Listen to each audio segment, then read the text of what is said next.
Okay. It used to say recording. Now it doesn't do that anymore. It makes me nervous, but I see the little record thing is on now. Okay. So let's be really clear. You are not obliged to come to the Zoom meetings, which is to say you will not and cannot be penalized for not being here, right?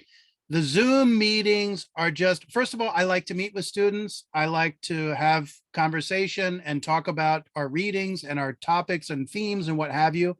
And there's always a chunk of students who enjoy doing that. So I'm here for you. These meetings are really for your benefit.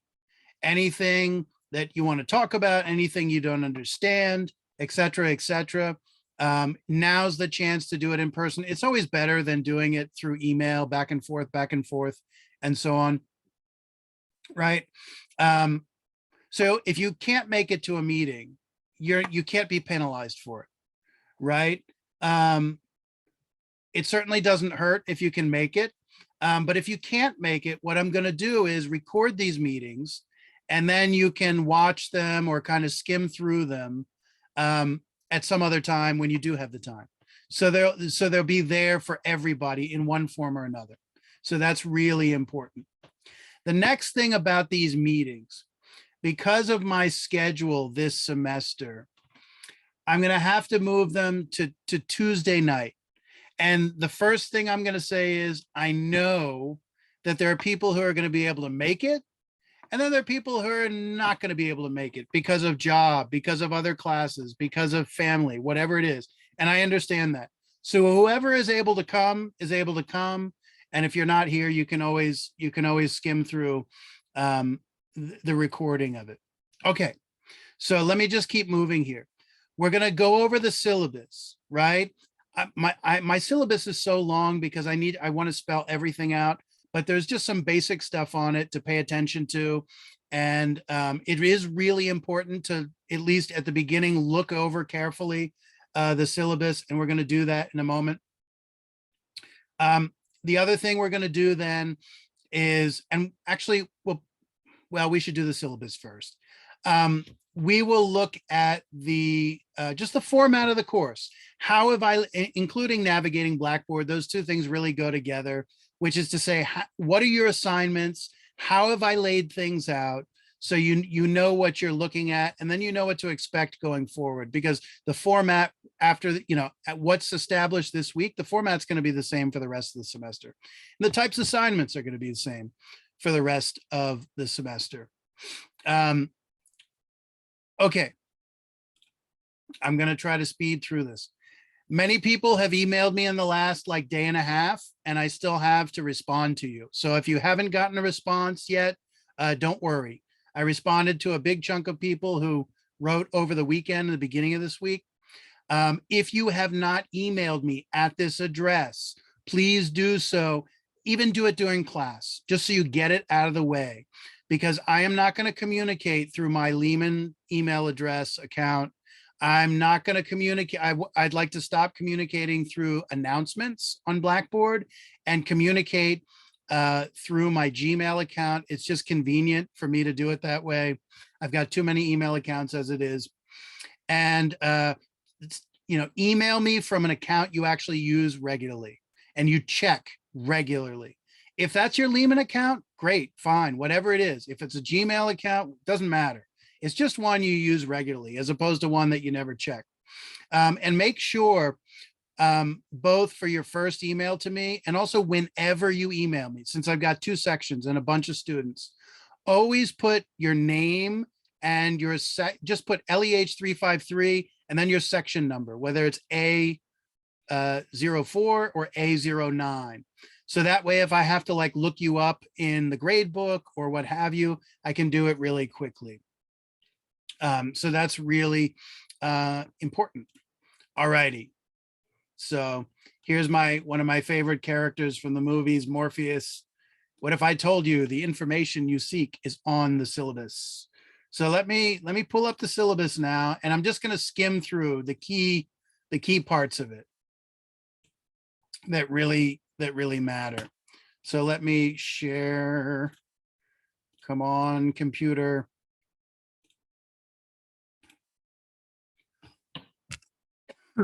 Okay, so just to point out here, one moment, and I'll get to the raised hand.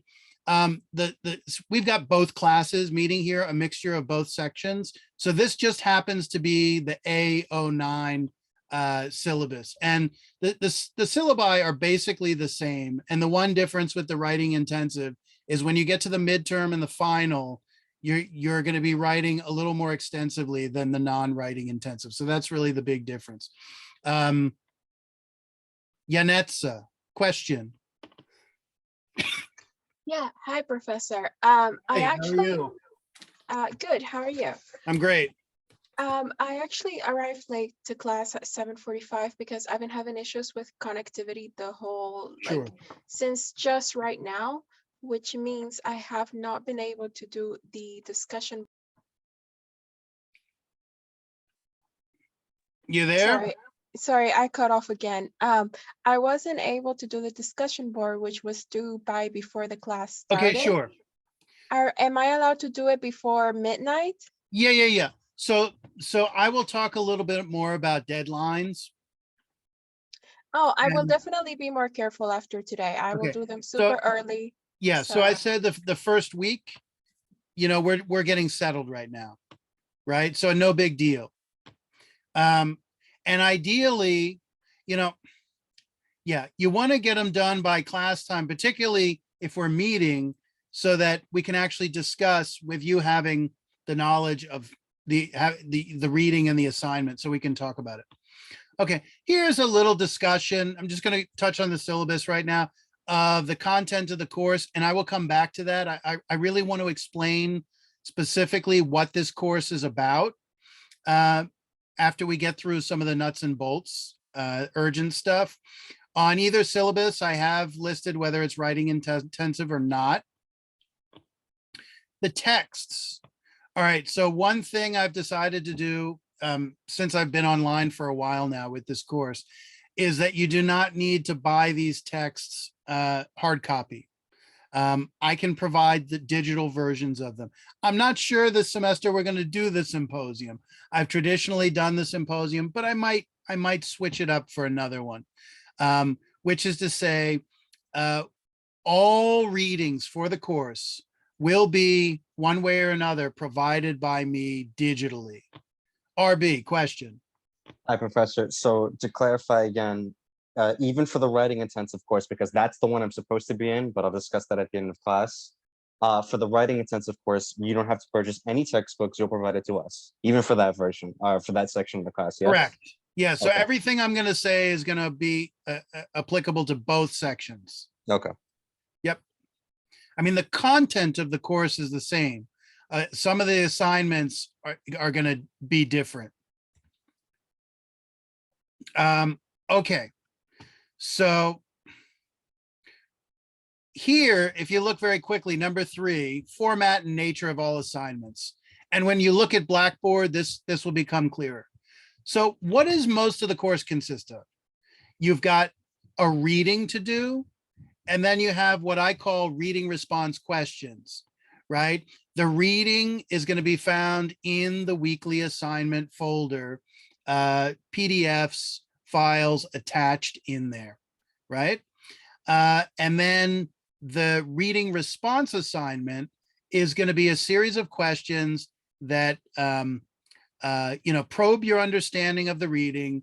They're going to be questions that point to things that we're going to focus on in discussion, particularly related to our topic of frenemies or human relationships, or the kind of particular dynamics, particularly psychological dynamics that shape why and how human relationships are the way they are, right? And frenemies having something to do with a kind of conflictual relationship of friends and enemies almost simultaneously, right? So reading and reading responses are the daily, weekly assignment. That's really the thrust of the course. Next Sunday, not this coming Sunday, but the following Sunday, you're going to have a vocabulary quiz, right? And I'll talk more about that when I actually get into Blackboard and we look at that and you see what it is. So we'll turn to Blackboard in just a second, but when you turn there, the primary things you're going to see are readings. You're going to see reading response questions in the discussion board. And what I do is provide links to the discussion board within the assignment folder each week. So actually, I would prefer navigate to the discussion board by going through the link, because I have like the whole semester's worth of discussion boards in the discussion board section. And you don't want to get ahead of yourself, or it will get confusing. Sometimes I don't use all the discussion boards. So you want to navigate to them through the links, because those are the ones you know that you need to do and the ones that are connected with your reading. So there are videos, PowerPoints, and study guides. And I ask that people watch. So since this is a asynchronous course, like the kind of stand-in for a regular class time are the videos, right? And so what I'd like you to do, you watch the video and you make a comment on the video. Now, I'm not asking for like a long commentary on what I say. You might not always find it the most interesting or the most exciting. All I'm asking for is that you make a comment acknowledging that you've watched the video. That's really all that's there for. Quizzes and tests, there's going to be one vocabulary quiz that is multiple choice that will be due like a week and a half from now. So that's not like on the immediate horizon, but we'll go over that in a second. Beyond that, you're going to have a midterm and a final. Midterm and a final. And the midterm and finals, they'll both be the same exact format. And they'll basically be essay questions based on the readings. And they will be things that we've covered in great detail, right? So you're never going to be tested on something that I just kind of left you to your own, like, oh, go read this and, you know, explain it all, right? They're going to be things that I've provided a lot of explanation for in the process of the weekly assignments. We probably should turn to Blackboard in just a second. Just important note here. So if you're having any trouble understanding course material, or you don't feel like you're doing well on the assignments, please contact me ASAP to just explain your situation and what's going on, right? So I've got one extra kind of note here. It's probably longer than it needs to be, but I always like to spell things out really clearly. So personal issues. Every semester, life happens, stuff happens. People have issues, whatever they may be. I don't know. A couple semesters ago, I had a student who their like apartment burned down, right? That's like real life, right? And obviously that kind of stuff takes precedence over a class. I get it. The thing I ask is, when you have some kind of real issue and you miss assignments or you're getting behind, number one, you provide the documentation that you possibly can provide, right? So I have some proof, some evidence that like you really do have that issue. And then number two, you get in touch with me as soon as possible when you know that there's some issue that's going to really noticeably affect your class performance, right? And I mean something that affects your class performance in an ongoing way, not like one time my dog ate my homework and I'm turning the reading response in light. I'm talking about like something that lasts for more than a week. And you can be the judge of, you know, and I don't need to know every last detail about your personal life. You don't need to tell me, and it's your private life. But I just need enough to know and some kind of evidence of that. So the biggest thing is, when you have an issue, get in touch with me quickly and we're going to figure out how to deal with it. So it's not a problem, because, you know, I'm not here to punish you for things that happen to you that are outside of your control. That's silly and stupid, right? But it's you do have the obligation you do have is to get in touch. If you don't do that, I can't help you because I don't know what's going on. And of course, I'm also skeptical, like if we go the whole semester and someone's not turning in their work, and then the last day they say, oh, by the way, I had a family issue. Well, why didn't you tell me earlier? It makes one rather skeptical. And, you know, I don't like, and I don't think any professor likes having to be skeptical about the explanations a student gives for like what's going on with themselves, because for obvious reasons. Okay, we'll turn to Blackboard in just a minute here. Just, this is not a comprehensive, like daily running calendar of our course, right? Obviously, but these are important dates. And I think this semester, sometimes I've changed the midterm a little bit. I think that's probably not going to happen because of my own schedule this year. I think all these dates are going to be fixed.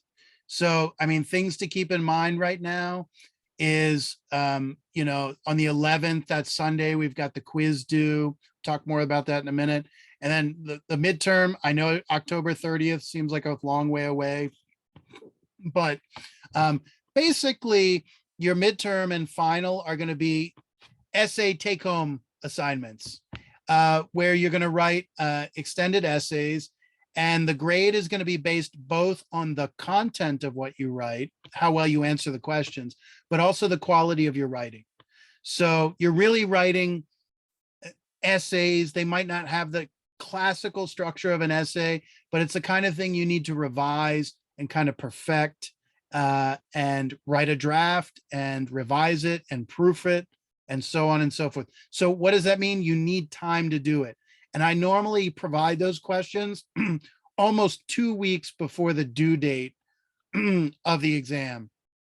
So that means you should have more than enough time to do it, and to do it well if you're managing your time well. So that's the real kicker there.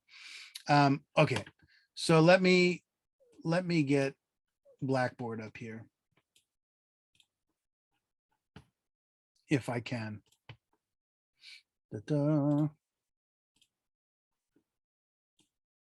Alrighty. Is there anyone, Erica, just one sec. Is there anyone who has not navigated through Blackboard for our class yet? Is there anyone who hasn't? I see no hands. Erica, what's up? What's your question? Hello, Professor. Hi, how will are we you, be- Erica? I'm doing good. Will we be penalized for handing in assignments late or something like that? Okay, so good question.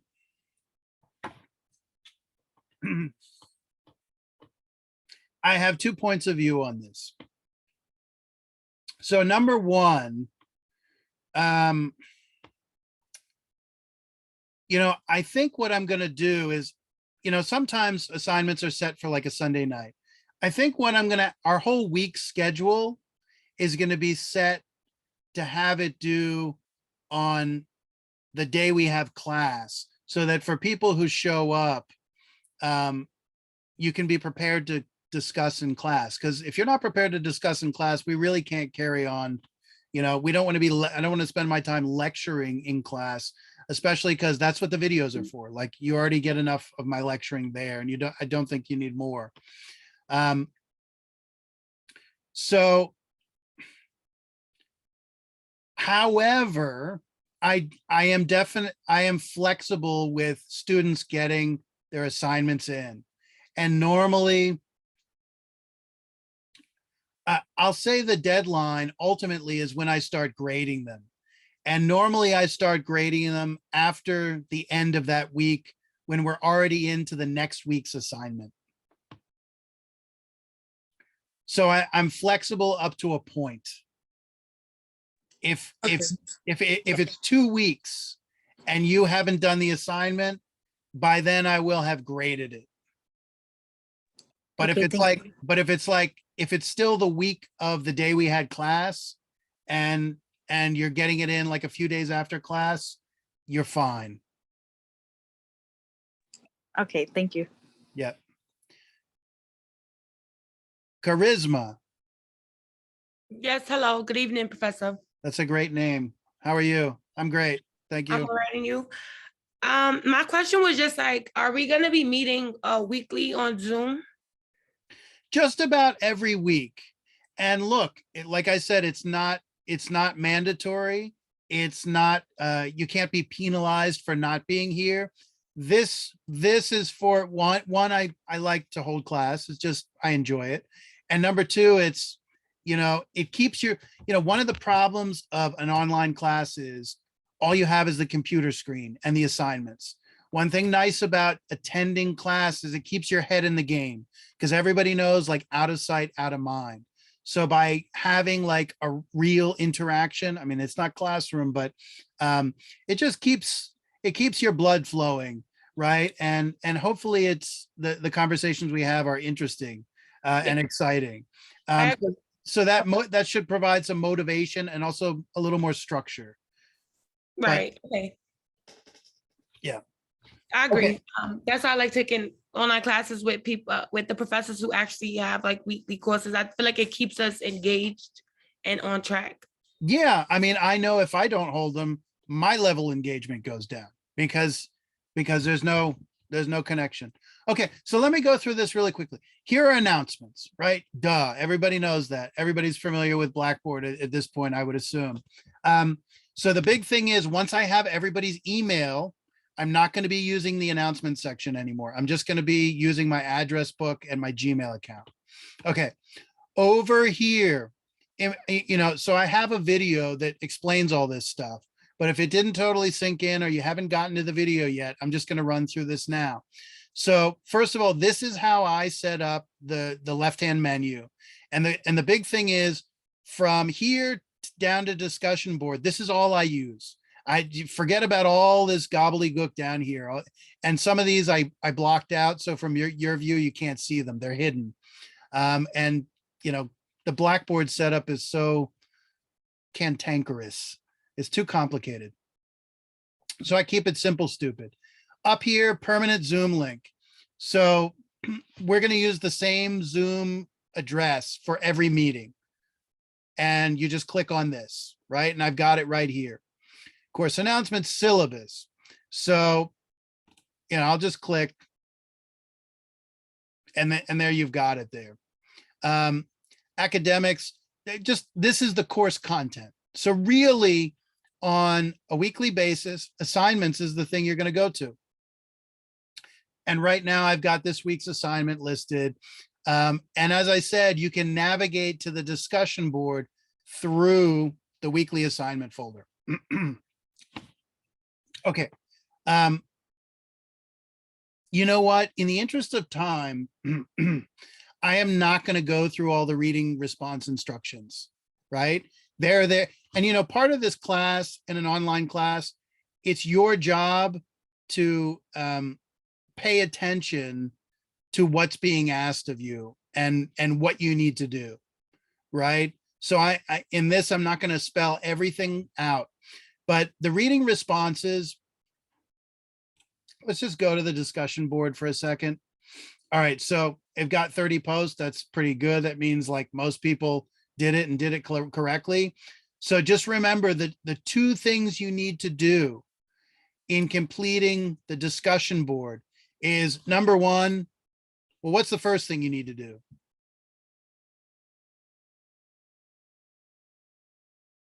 What do Read you the need? instruction. What do you need to do to answer the? Read the readings. Read. Thank you. Read. You can't answer them without reading. And then what? Watch the videos. Yes. What else?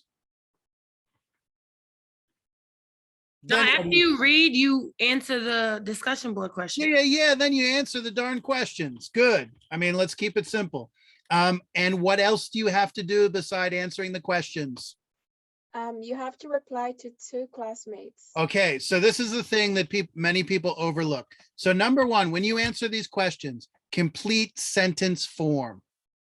And I give the specs on the reading response instructions. You don't want to write in bullet points. You don't want to just list vocabulary. You don't want to just like mention a few phrases that I have on a PowerPoint or something like that. You need to write full, complete sentences, and roughly like a minimum of 3 for each.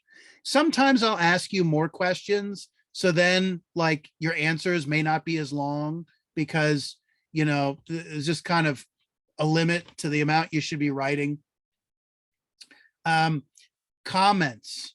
The big thing about comments is that they show evidence that you've read the other student's answer carefully and you're really responding to the particulars of what they have said. And you're trying to build on it or analyze it or explain it or present some kind of response of your own to it. Things like, you know, Christine, your answer is so awesome. I agree too, right? Like that's not going to cut it. Or charisma, like, you know, I never thought of it that way. That's so interesting, right? So those are worthless answers because they don't reflect any of your understanding of what was actually written.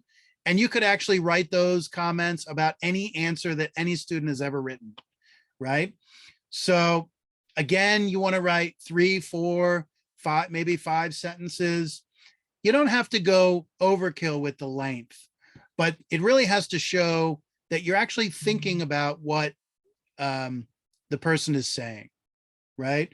So if you just write something that is, oh, that's cool, you're not going to get the point for the comment.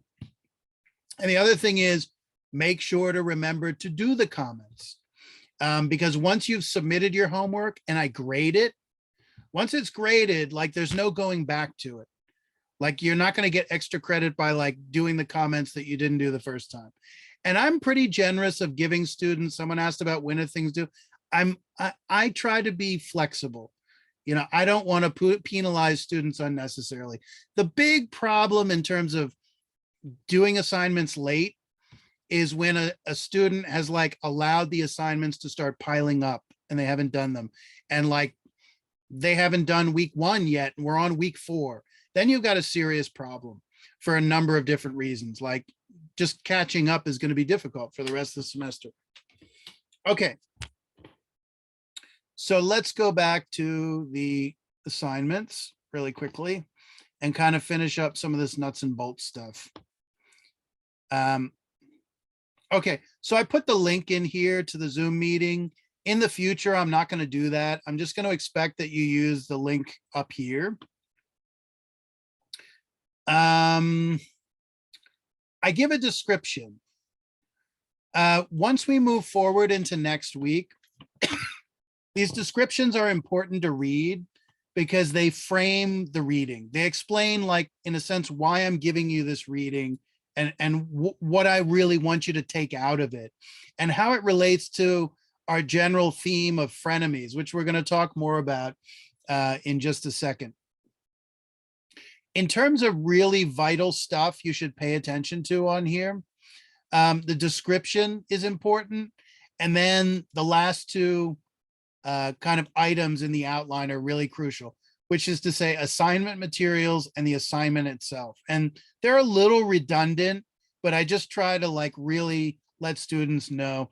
So all the assignment materials are the things you need to do the assignment, right? And all of them are going to be right below here, right? This first week, it's actually kind of a week and a half because we started last week. There's a lot of stuff here. Going forward, excuse me, not going to be so much stuff here. And included is 1, a course introduction, 2, stuff on reading and comprehension, and then stuff on the quiz. And the stuff on the quiz is related to reading and comprehension. So this is really materials for, I mean, almost 2 weeks because the quiz isn't for another week and a half. So just note when you see all this stuff and you're going like, holy smokes, the professor is like dumping a lot of stuff on us already. Just keep in mind that this stuff is really spread out over a little over 2 weeks, right? And this really has like 3 different things in it. Weekly readings, I think in most cases, I don't have them in a separate folder. I ask you to do the Padlet introduction. We might come back to that next class a little bit. Let me just mention, let me go up and just clarify. So in the assignment materials and assignment, I've got 2 links to the discussion board for the specific questions for that week that relate to the weekly readings. Just remember, these 2 links are completely identical. It's the same discussion board questions. I just put it twice to, like, have a red flashing light there to pay attention. Okay. Then the other big thing, and we can talk about this next week as well, is quiz number 1. So quiz number 1 deals with vocabulary connected with reading and reading comprehension, and their basic concepts connected with literature that I am going to use throughout the semester that you should be conversant with. So this is one of the few moments in this course where you're going to be tested on something that we're not going to spend a whole lot of time in class talking about, because there's a PowerPoint and a video. So you don't need me to do that. If I were teaching in person, we'd spend a class talking about these terms. And has anyone had a chance to look at the terms yet? Look at the vocabulary? In the video or the PowerPoint? Either one. I only saw the video, the phenomenology one. Like I was most of the Okay. way through it. Sure. Okay, so I don't expect people to be on top of this, but there are some basic terms, basically of narrative literature, things that you're all going to be familiar with, like setting and plot and narrative and narrative voice and a few other things. Okay, so let me pause for a second. Any questions about any of this nuts and bolts stuff? Because it's really important for me to know that when you guys leave tonight, you feel like I know where stuff is and I know what's expected of me.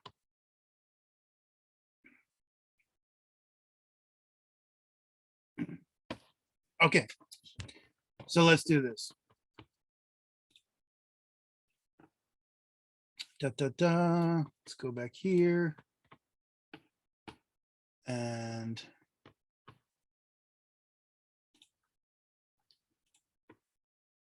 okay, let me start with this title.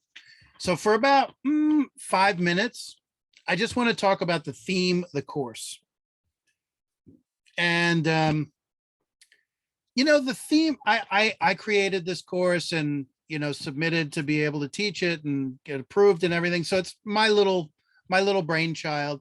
And frenemies, it's this kind of urban dictionary type word.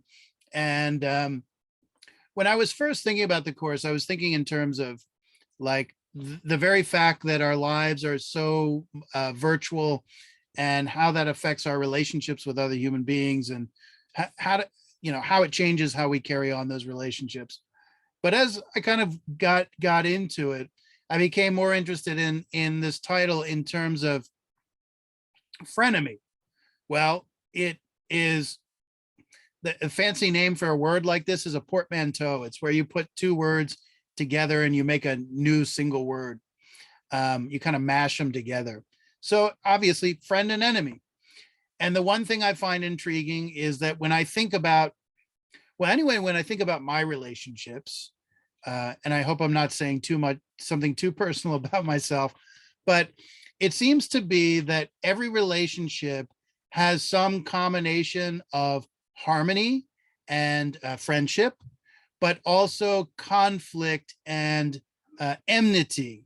And maybe I don't consider the person an enemy, because there's probably nobody most likely nobody in your life you call an enemy. I mean, when you think of an enemy, you think of like someone on the battlefield that you're going to shoot with your AK 47 or like your M16 or something like that.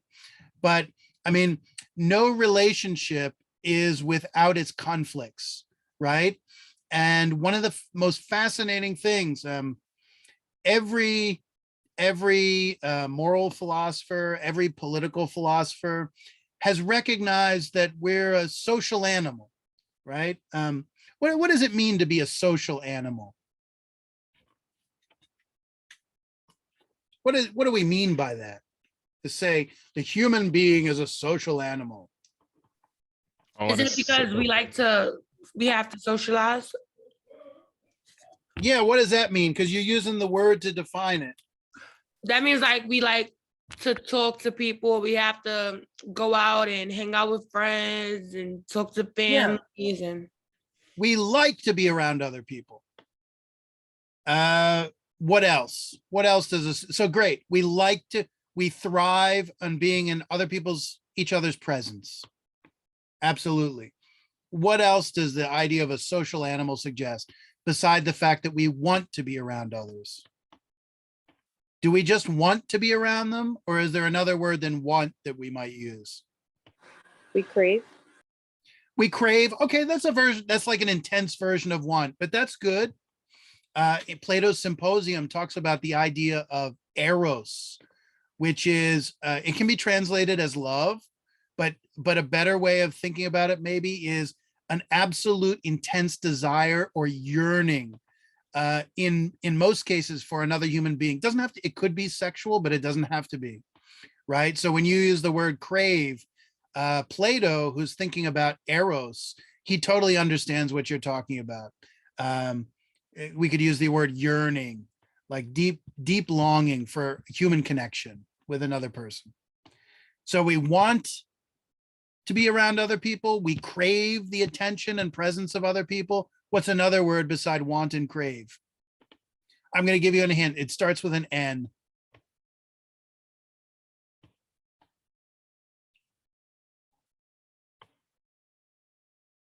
is it necessity? Thank you. And you said both words. So Christine said need and Charisma said necessity. Absolutely. Because a need, especially we're going to look at Aristotle in a few weeks. And for him, a need is by definition something necessary, AKA you cannot do without it. Now, for 500, the tougher question, why do we, it's not, when people are like psychologically dependent, we say, oh, they're needy. They're so needy. And that's like not a positive thing when you say it that way. But the reality is everybody needs other people. Everybody. You can't do without other people. You need them. They're necessary. You're dependent on them whether you like it or not. The question is, why? Why? And let's just say this is a fact of human nature. We need other people. And why? Why do we need other people? I think because even to generate money, you need other people. Even if you work for yourself, what are you selling? Like, is it a product? Is there a good? You need other people to consume it. Okay, good. You need, So to accomplish a whole range of tasks, we need other people. What else do you want to add? Go for it. oh, I was just gonna say that like studies have shown that people in isolation don't do very well. Like if you go through an extensive amount of time without speaking to other people, it can really mess you up. You end up like Tarzan or something like that.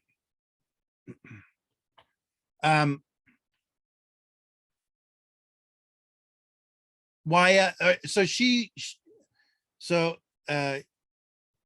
Yanetsa has given us a handful of reasons why we need other people. I think they're all perfectly good. Are there any other reasons? So psychological need, like it's actually, let's just put it this way, for our own psychic well-being, we need to be socializing with other human beings. Then if we want to make money, if we want to get by in the world, we need other people. What else might we need people for that makes them necessary? I think it helps with overall, like with our mental health, our physical health. It helps shape who we are as a person. It presents us with cultures, like our cultures. Let's back up. Good. So when you say it shapes us who we are as a person, what do you mean? Can you be more specific about that? Yeah, I guess because as babies, how do babies learn? We learn by watching others' interactions. We learn right from wrong. And where are we going to be in the world? We're going to be in society around other people once we grow up. right? Hopefully not like Tarzan or on like stuck on a desert island like Tom Hanks in that movie. So, or like Robinson Crusoe. So we need to gain the skills to function in society because we're not like meant to be out in the woods, right? We're meant to function in society. And there's so many things an individual needs to learn that can only be learned by like being around other people. That's good. Reproduction, very good. Yeah, I suppose even with all the technology today, you still need to find a male specimen and a female specimen and bring the relevant materials together to produce a child. We'll come back to reproduction in a second because that's a real foundational one. I know we take it for granted that the human species or like American society is going to last forever and reproduce because every generation it does. But if you look at like the ancient world, for example, things like reproduction were never guaranteed. So relationships between men and women, the priority was reproduction. And that was the case really until really maybe even the late 19th or into the 20th century, where modern society had solved certain problems like child mortality, and women could have a role as something other than just being the sex that or gender that, you know, produces the child and tends to the child primarily, right? So if you don't have reproduction, you don't have society, right? And in the ancient world, it's very clear that, you know, one of their primary concerns was reproducing enough people to have as citizens or to have as warriors to fight the other tribes or the other nations or the other city states. So they wouldn't be defeated, because what would happen if you were defeated? Like they would take you as slaves and sell you off and your society ceased to exist, right? We take for granted, like America is not going anywhere. United States not going anywhere. Question. What does it say about us as an individual human being that we need other people and can't do without them? What does it say about each human being that we really do need each other, that we're really dependent? I think it means we should learn to coexist with each other regardless of our differences. Yeah, we have to learn, right? We Yes. don't have a choice. No choice. But I'm getting to the conflict part in a moment. So right now, need is something that's going to force us to be in harmony with other people, right? Because, you know, if you had the luxury of saying, oh, I don't like that person, you might not like that person. But if you were stuck on that with that person, like on a boat out at sea, and you were the only two survivors in a shipwreck, all of a sudden you find a way to get along with that person because you'd realize your life depended on it, right? That's why you deal with your boss the way you do, or even some professors, because like, you know, they're paying your bills or, you know, they're giving you a grade. So you try to be nice even when you don't like them. Are human beings self-sufficient? Are they completely independent? What does it mean to be self-sufficient? I mean, I would like to think no, because once you're a child, you basically depend on anybody teaching you, like somebody had mentioned earlier. So Yeah, I would so- disagree. Yeah, so when you're born, you're the most dependent and least self-sufficient. But even once you become an adult, you depend on other people in different ways, but you're still living in society. If you're living in the fabric of society, you're by definition dependent on others and you're not self-sufficient. So here's the interesting catch. You know, our nature, which is to say our physical and psychological makeup, has needs that need to be satisfied that we can't satisfy under our own powers all by ourselves.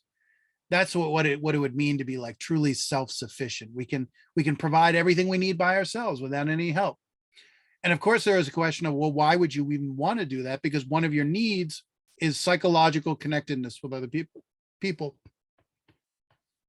Okay. In Aristotle's Politics, we're not going to read it because I kind of edited things out for the online version of this course. But in Aristotle's Politics, he says, you know, the male and female of the species comes together for the sake of reproduction because they need to perpetuate themselves into the future. And the only way, you know, species can perpetuate themselves and keep living, quote unquote, is through reproduction. So nature has built these demands of us that force us into relationships with other people, right? So the next thing I want to talk about is the enemies part of it, right? And we've just made it clear. We not only need other people, we also want to be around other people. And obviously that doesn't mean just anybody or everybody. We need to be around our boss, but we want to be around our friends, right? People we choose to be in our life. But we also have conflict with people. And so one of the interesting things is when we talk about conflict, we often call conflict asocial or antisocial. Like if you're in conflict with another person, it's a form of quote unquote antisocial behavior. Like it's contrary to our social nature. And I want to kind of in this class, like throw that idea out because and my argument is going to be this, that conflict with other people is just as much a function of our social nature as is a state of harmony, right? What are some of the reasons that we end up in conflict with other people? Later on, when we get to Hobbes, we're going to look at specific reasons we end up in conflict with other human beings that are very interesting. How is it we end up in conflict with other people? I would like to say, oh, I'm sorry, you can go. No, I was just gonna say like a common one is usually like, I guess this is a general way of putting it, but like ideologies, which like kind of like hinges on survival and stuff like that, because people had different worldviews, and because people aren't able to agree or compromise on those worldviews, they'd rather, you know, go to blows, so to speak, than rather than talking it out. And Okay, mainly that's just a like good one. So conflict emerges when people can't negotiate a compromise in speech. Why? Let me ask this though. So why is it that the person of one ideology feels obliged to beat and defeat the person of the other ideology? because they're the ones that believe they're right. Well, And actually no, I'm sorry. That applies to all humans. Like it's a matter of perspective. It's easier to do something when you believe that you're the one that's in the right. And giving it up is, well, everybody has their own views on that. and by entering into the conflict, what do you want your opponent to do? What are you really demanding of your, like, I don't know, what are the two sides? I don't know, I don't know, I'll make it silly. Like, I believe that the only real way to cook an egg is frying it. And you believe, and you're part of the tribe of the people who eat scrambled eggs. And we know that scrambled eggs and the people who eat them that way are just inferior. And we're going to go to war against you to show you the superiority of a fried egg. And not one of those easy, you know, easy over eggs where they ruin the yolk by cooking it too much. Sunny side up only. Why does my tribe feel, why do they need to get you to believe what I believe? What's that about? To make a friend. I know that sounds silly, but sometimes people have conflicts just because humans think, following up on the previous comment, we always think that we're right on the right side. So we always want to Yeah, because the convert right side is people. our side, Right, right. because it So advances our interests. true. So then if the other person can admit that we're right, then that means they were wrong all along, and that maybe some people think the other side is inferior, but maybe But why do we care that they're wrong? Like, why does it bother us? Let's say there's no imminent threat that they're gonna make us eat scrambled eggs. I actually don't know. Who had their hand up? Did RB have you have your hand up? So my name is Jamila. No, It was me. Okay, So whoever had their hand up, go for it. it was so I want to go back to what you had commented on. It was basically, I would consider that a social structure thing.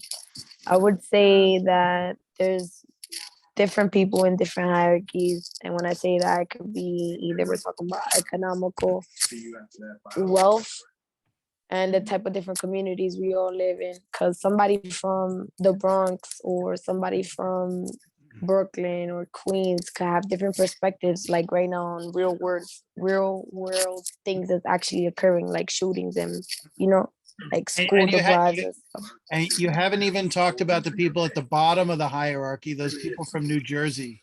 Yeah, you're funny. I actually like New Jersey. I went to vacation in New Jersey this summer, so. But New Yorkers, like if you're from Manhattan and you're like, I don't know, have some elite job there, you look down on people who live in Brooklyn, right? Yeah, that's so on and exactly so what I'm forth. trying to go back on. Yeah. I don't know who's better, Bronx or the Queen, or the Bronx or Queens. I guess at Lehman, there's like a mixture of people from Queens and the Bronx. Maybe that's a sensitive topic. no, honestly, if I'm gonna add my 2 cents on that, because I have I had folks who did work in Manhattan for like quite a few years, and we would always go down there. I am from the Bronx, but not to disrespect anyone's home place. Anywhere that is not Manhattan, like I don't think it's. I'm gonna be honest, it's not worth mentioning. Because Manhattan is like you have everything there, but then the Bronx is like, yeah, or Queens, it's like, yeah, it's where you grew up, it's what you know. But like if we're talking, I guess from an appeal, like the Bronx and Queens are not without their hot spots or their appeals, but generally, like if you talk about New York, it's probably going to be those places, like Manhattan. That's just my 2 cents. I want to add something into this as well. Sure. I don't think New York City is good overall, just because of the decline in like the living. The cost of living is too high, and I feel like the crime rate has went up exceptionally. Yeah, I don't disagree with Oh you. yeah, no. I'm not gonna romanticize New York. Especially the rent in New York is like, you could write like ancient Greek tragedies about the rent in New York because it's ridiculous. But I'm getting ahead of myself. No, it's true. You'd be amazed. You leave New York, how cheap things are. Seriously. Okay, so conflict. My argument is that conflict is just as much as a social behavior as harmonious behaviors. Look, let's face it. Number one, we like to compete. That's a form of conflict. It's not armed conflict, but it's still conflict. Why do we like to compete? Because we want to be better than one another. Interesting. We live in a democratic society, so-called, and in fact, in many ways, and quote, everybody's equal and we feel obliged to treat everyone equally. On the other hand, everybody strives to be better. And when they strive to be better, it's not just better than their former self. They also want to be better than other people, right? And some people do it by walking on other people's backs and stuff like that in rather unsavory ways. But even people who, you know, aren't sociopathic still have a competitive streak. And so one big theme we're going to look at in terms of conflict is just the issue or the idea of what's called recognition. Recognition. Aretha Franklin had another word for it, which is respect, right? Or depending on where you come from and how you speak, you know, people want their props, right? Are there any other words for that? Everybody knows what props are, right? Probably it's for their pride or Yeah, pride. Yeah. What are we talking about here? We're talking about a person's esteem. And like, you know, they talk like everybody has to have self-esteem and all that stuff. What are we really talking about when we're talking about esteem? You're talking about a sense of self-worth. Like, you know, our country believes that, like, you know, every human life is, at least on paper, like every human life has dignity. Every human life has intrinsic value or worth. But of course, we know that that intrinsic value only goes so far, and it depends on what you do in life. And people want to compete, and part of competing is they want other people to recognize their worth, right? I think I'm great. I'm going to go do something to get attention from other people so other people recognize my own superiority, so I can feel better about myself. And how do you do that? You compete. And the goal is to put yourself up here at the expense of someone else, right? So the whole issue of recognition is it's kind of a zero-sum game. If I get recognized, it's at the expense of someone else, right? If everyone's getting recognized equally for their worth, it's kind of like nobody's getting recognized. Like I like NFL football for the most part, and I use like some NFL analogies.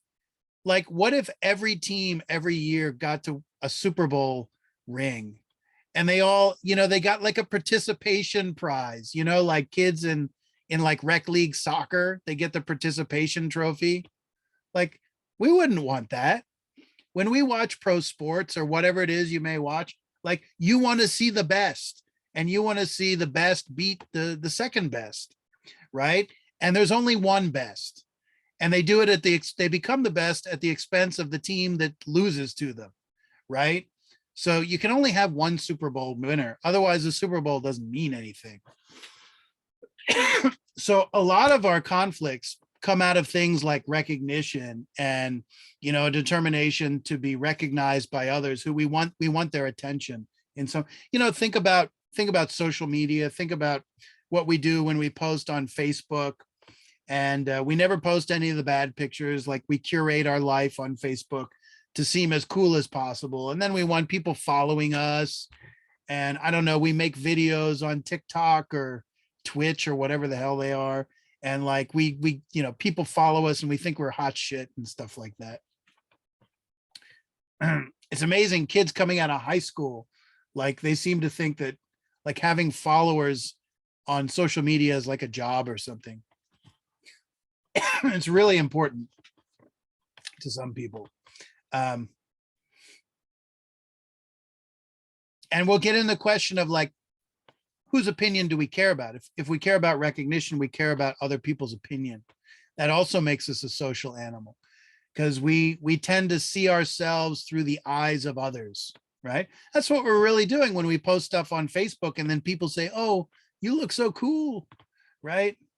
This was when you look good on Saturday night before, you know, you drank too much or something and didn't look so good. And hopefully you left those pictures on the cutting room floor or didn't take them at all. Okay. You know, we're going to read, I'm going to kind of speed this up here. We're going to read Aristotle's Ethics, which is really kind of the classic statement on friendship. And not just like acquaintanceship or like, yeah, I know you and we hang out, but like really true friendship. And he's got a quirky idea of friendship. We might not agree with every aspect of it, but it's a very high-minded, it's a very high standard he sets for relations with others. But one thing he says in the ethics that I think we probably all can agree with, without friends, no one would choose to live, even if he or she possessed all other goods. Now, Aristotle has a funny way of phrasing things, but I think we can all figure out what he's saying here. Without friends, no one would choose to live, even if he or she possessed all other goods. What is Aristotle saying here? He's oh, somebody Go else is for it. going. Go.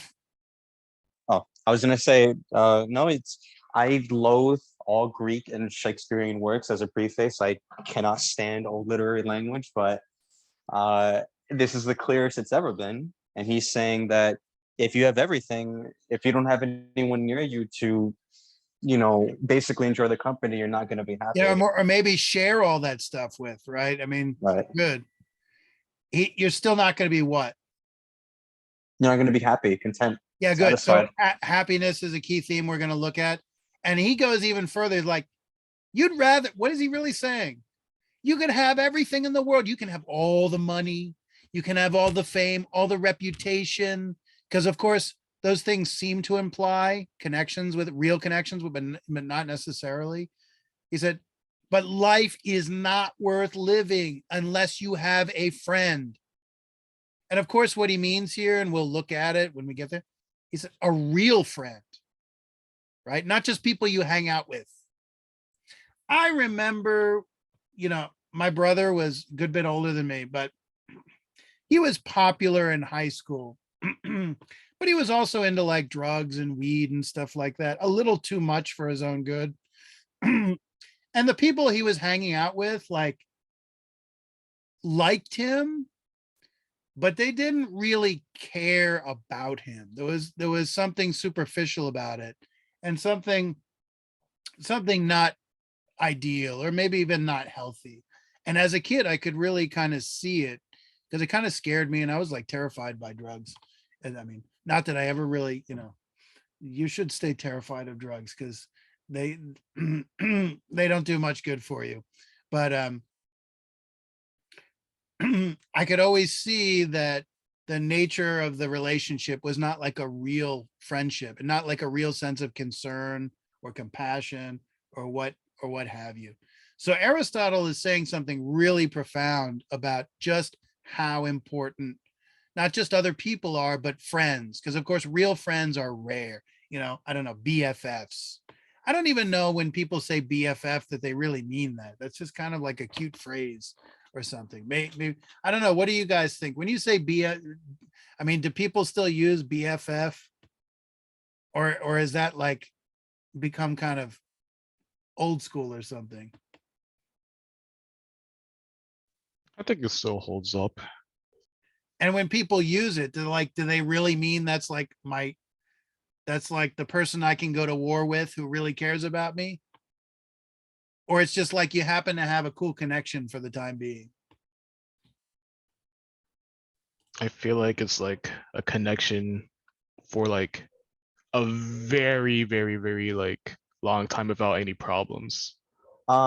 I just to interject there, I would say that when people say that, it's still in, probably not now because of COVID, and like, things are only like starting to go back to the way they used to be, kind of. When people describe someone that's very close to them, they don't really describe them as BFF. Like, if anything, and this isn't saying anything, this is just like from my past experience, like women will generally say that about their female friends or male friends. But when it's someone that like you truly have like a like not a romantic connection with, but enough that you really care about them, generally they will always describe it as something more than that. Like they'll probably call you their brother or sister. Like Sure. they'll treat you like they were like your own blood, even though you're not Okay, related. good. Yeah, so I've got this great quote from I think it's Edna Buchanan, who says that friends are the family that you choose. What's the brilliant thing about your friends? They're not the people you were stuck with. They were the people that you chose to be close to you. Because your family, you're stuck with them. I think, is it Warren Buffett? He talks about the ovarian lottery. Like you came out into that family through luck of the draw. You had no say in it. You could love your brothers and sisters and your family, or you could hate them. Like they could just be terrible people, right? And, you know, normally it's a mix of stuff. Or they really could be your best friends too, but not necessarily, right? Everybody's a little different. Okay, awesome. So frenemy, I mean, it's someone who's a friend and enemy at the same time, and or someone that you're in harmony and conflict with at the same time.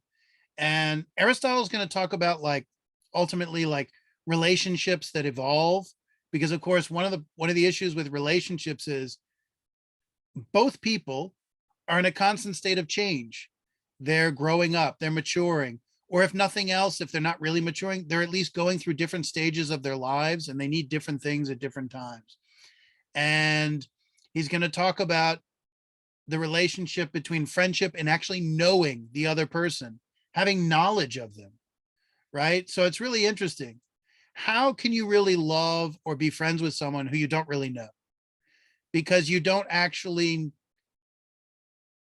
know or understand the object of your own desire. It's kind of funny. You have an idea about it, but you don't really know it. You think you like them, but you're not really sure because you don't know them.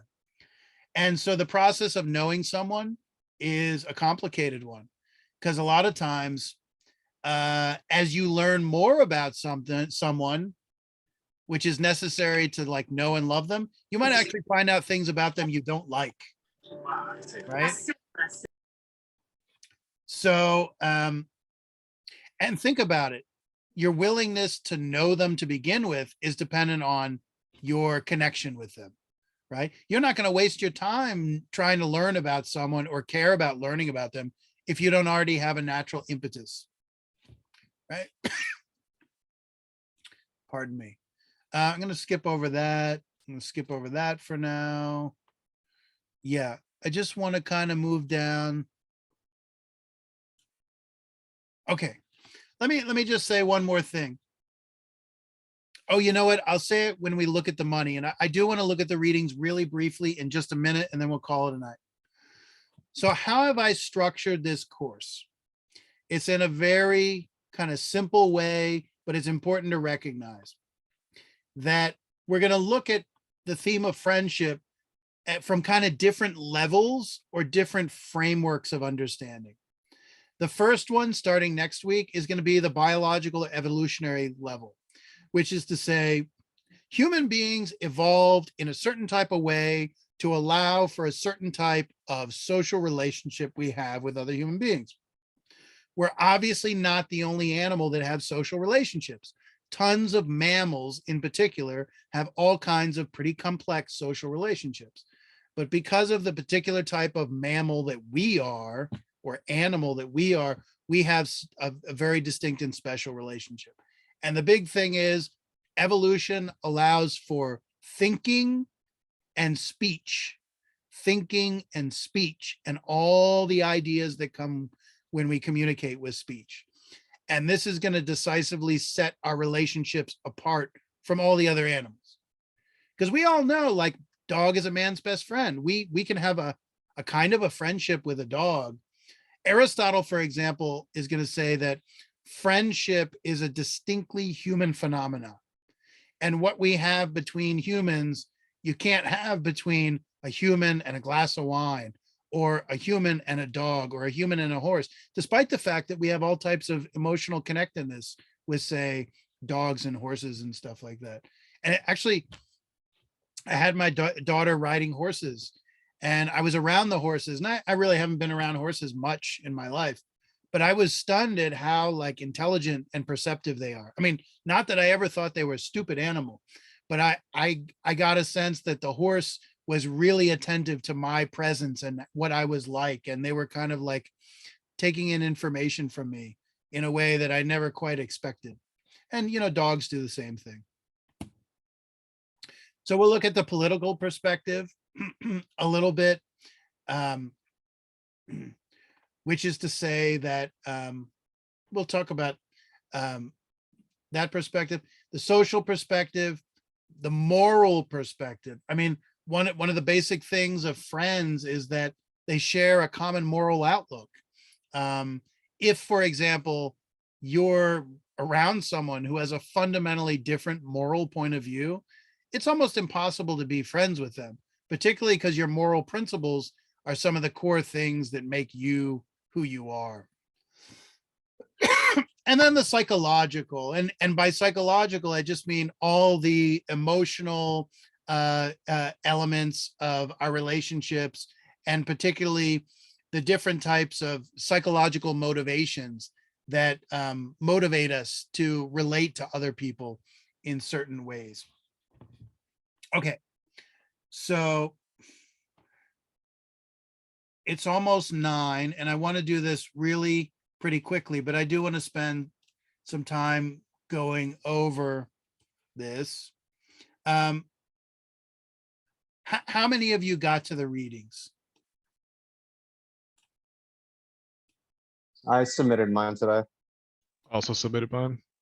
Who didn't get to the readings? Let me ask that. Can you put your hands up? I'm not going to write you down and send you to the gulag. Okay.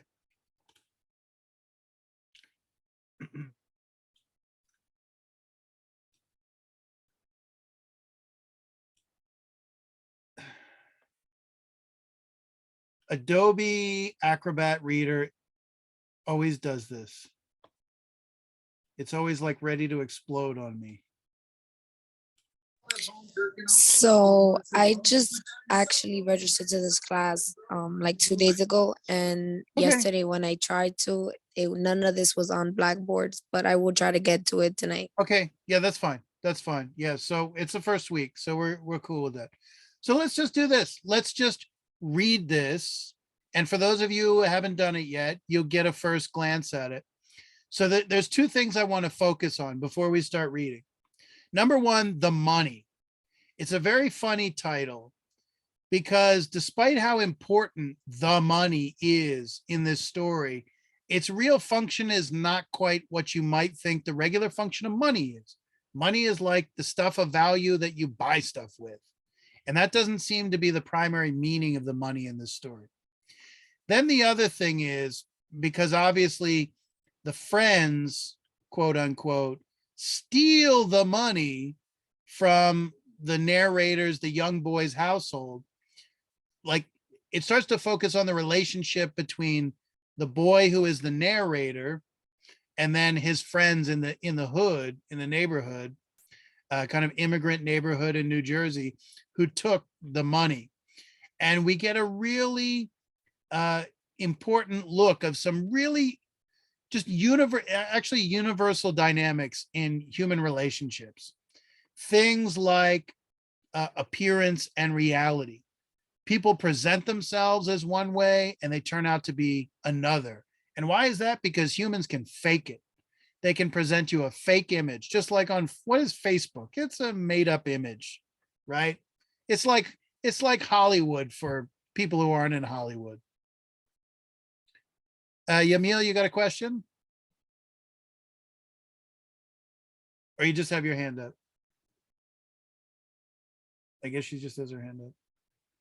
Okay.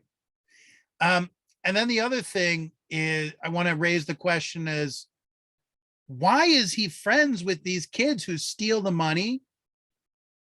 And then the last, is he really friends with these kids? And I think the story ends up being pretty clear on where that relationship stands. So can I have a volunteer read for us? Who would like to read for us? I'll read. Charisma, awesome, go for it. Okay.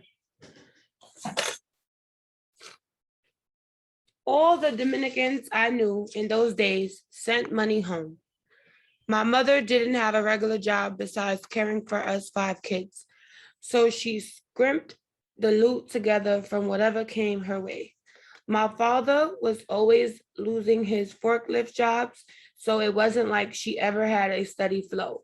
But my grandparents were alone in Santo Domingo, and those remittances beyond material support were a way I suspect for mommy to negotiate the absence, the distance caused by our diaspora. Very good.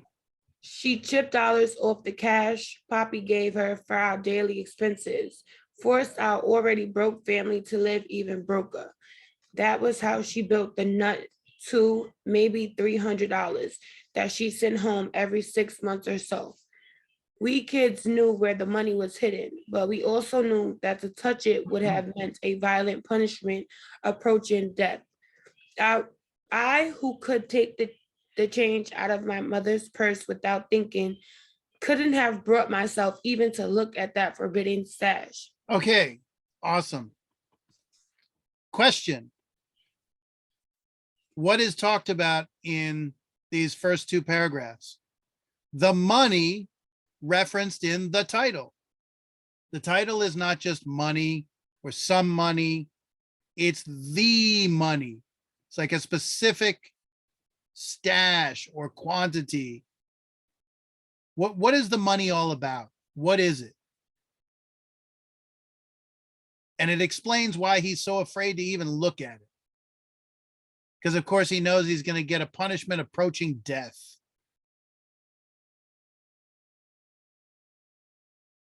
What is the money all about? What money are we talking about?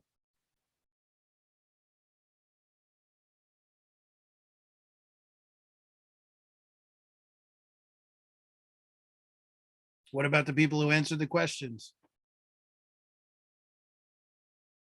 Well, the money is more than just like currency. It's their support. Like Okay, it's good. Let's the, pause right there. The money is a wad of cash, right? That she cobbles together, but it's more than just dollars and cents. Yeah, I'm sorry, I cut you off. You want to keep going? no, you're fine. That's basically what I was getting at. The money is not Okay, but like, now you got to say what the more part is. Also want to say like, it's kind of like trust in a way. How so? Like that's the like hard earned money. Like, how do you describe it?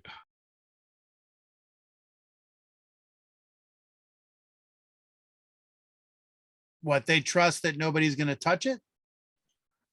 It's more so like since pretty much the way you just And RB, what is this money beyond just a wad of cash? What does it represent? What does it mean? it's their support, it's their lifeblood, it's their opportunity, because the rest of the reading mentions how difficult their life is because their father keeps losing the forklift jobs and how their mother has to Okay. skim off, it's So money is It- hard to come by to begin with. So to assemble a wad of money like this is a big deal. So that's the Right. first part. But then what specifically is the function of the money? What is it used for? Because there's some language that's, some of the words you might not be familiar with too well. What do they do with the money? Could I answer or try to answer this question? Absolutely. So the money is basically a means for their family back in Santo Domingo. It's a remittance, meaning it's something like, Yeah, what is a remittance? it's basically money that's saved up, to send Not to just saved up, but you were saying it, I cut you off. But sent what? but sent to take care of their family in Santo Domingo. Yeah, sent back to whom? To the grandparents in Santo Domingo. Perfect. Okay, good. So there's three generations we're dealing with. The parents, the kid, and then the grandparents. The parents and the kid, the family, they're obviously in Jersey, but then the grandparents are still back home. And there's a sense of obligation. We could talk about, this is the kind of expectation in this culture that you send money back to support. But it's not just support. It's also, you might say, a connection to that world that they've left. And their need to have that psychological connection, right? Because where is that world that they left? That's home. Now they're in a new place that's like kind of sort of home. And it's more home. New Jersey is more home for the kid than the parents, because it seems like the parents spent a good bit of their life in Santo Domingo, right? Okay. So the meaning of the money is this psychological meaning. Obviously, it has a monetary meaning because they need the money back home, but a psychological one that connects them across time and space, right? And what's interesting, this money functions in a very social way because it connects everybody in the story together. The whole family has to scrimp, from their, the resources they have. Then the mom takes it, gives it to the grandparents, and then she's got the money at home, and then the friends take it eventually. So what happened? The friends take it, and then that creates this conflict between the young boy, who's the narrator, and his friends, right? So the money is this like thread that connects all the social relationships in the story. It's very interesting. Okay. Charisma, you want to keep reading for us? So what happened? Yes. So what part did I leave off at? To Let me live see in if I can- that was Right here, so we kids. No, we already read that one. right here. Can you see Right. this? Okay, got it. Little highlight. So what happened exactly? What do you think? The summer I was 12, my family went away on a vacation. One of my father's half-baked get to know our country better by sleeping in the van extravaganza. And when we returned to Jersey, exhausted, battered, we found our front door unlocked. My parents' room, which was where the thieves had concentrated their search, looked as if it had been tornado tossed. The thieves had kept it simple. They snatched a portable radio, some of my Dungeons and Dragons hardcovers, and of course, mommy's remittance. Okay. Who are the thieves? The friends of the narrator. Yes, the friends. The first time we see the friends introduced in this story, they're called the thieves. Now, we don't know that yet, but we're going to find that out. All right, you want to keep going, Charisma? Okay. It's not as if the robbery came as a huge surprise. In our neighborhood, cars and apartments were always getting jacked, and the kids stupid enough to leave a bike unattended for more than a tenth of a second was the kid who was never going to see that bike again. Everybody got hit, no matter who you were. Eventually, it would be your turn. And that summer, it was ours. Still, we took the burglary pretty hard. When you're a recent immigrant, it's easy to feel targeted, like it wasn't just a couple of assholes that had it in for you, but the whole neighborhood. Hell, maybe the whole country.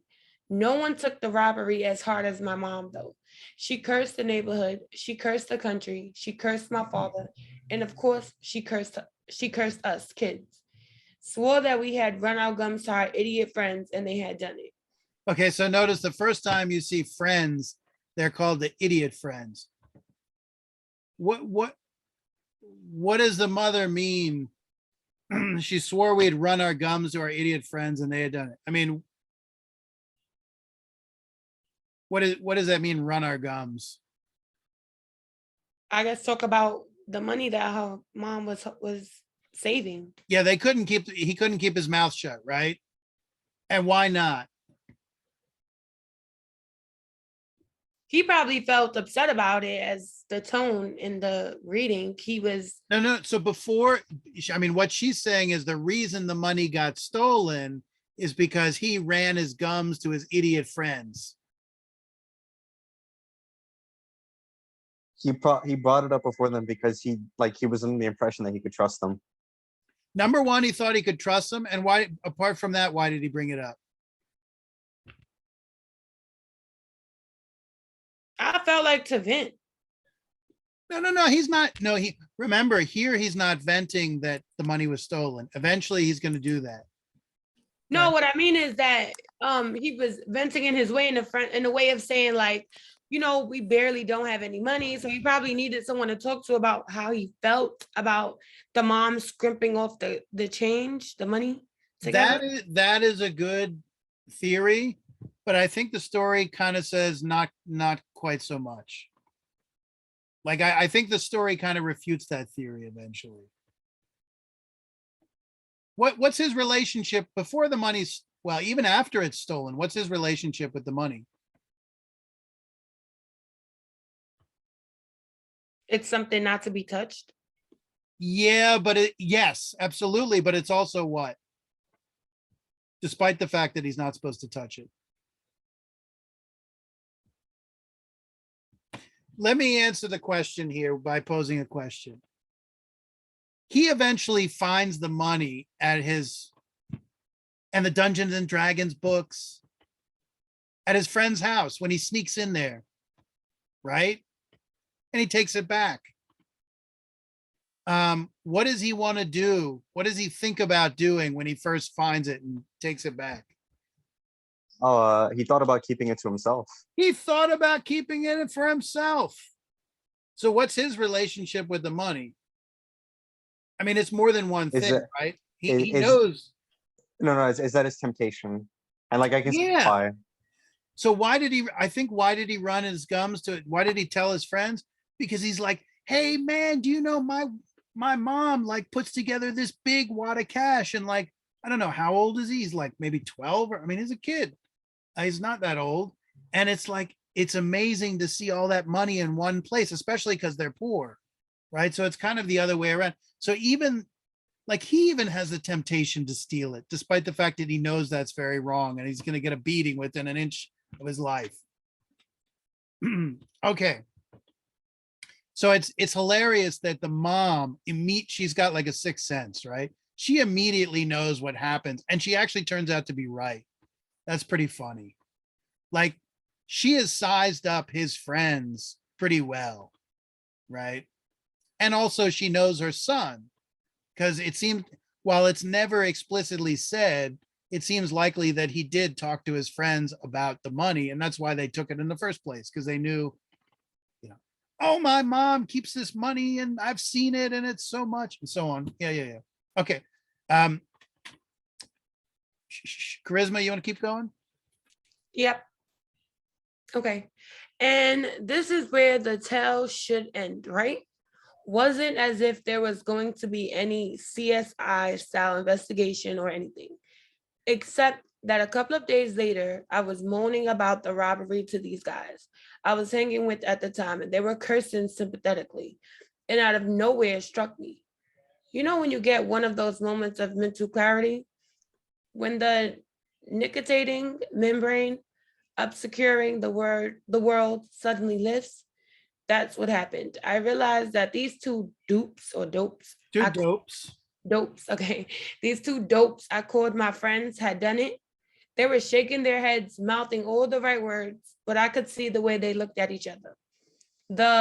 I don't know that word. Raskolnikov glances. Raskolnikov glances. I knew. Now it wasn't like I could. Perfect. Let's stop right there. What did he know? Because the writer doesn't tell us. What did he know? I knew. Knew what? He knew that his friends took it. Okay. And in this moment, what happened?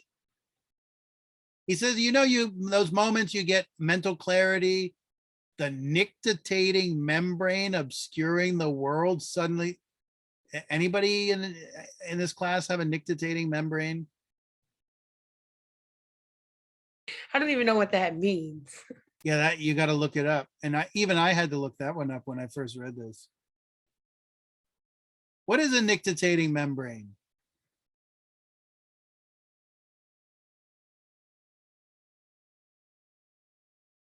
Yeah, it's like an I was gonna Kevin? say, you know when like reptiles blink, the whitish eyelid part of it. I just searched it up. That's what it told me. Yeah, exactly. So it's a metaphor, right? It's not to be taken. Obviously, he's not a lizard person in that movie V. Yeah. How are we supposed to understand that?